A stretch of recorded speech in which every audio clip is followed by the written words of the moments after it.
There.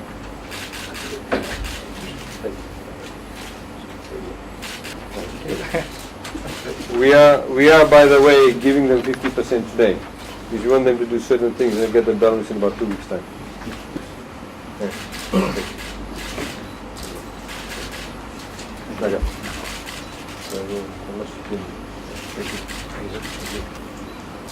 Thank you.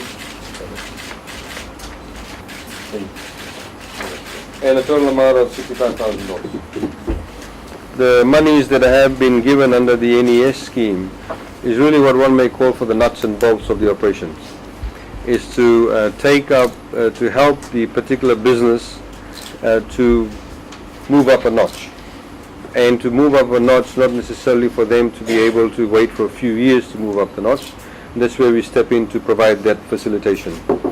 And we hope that with these types of enablers, as we say, that we put in place, these companies will be able to do obviously a lot better, and because their companies have a direct impact on the livelihoods of the ordinary Fijians. Whether it's farming, whether it's fishing, whether it's the different types of businesses pertaining to fish products, whether it's in terms of processing various products, it's all there to facilitate that.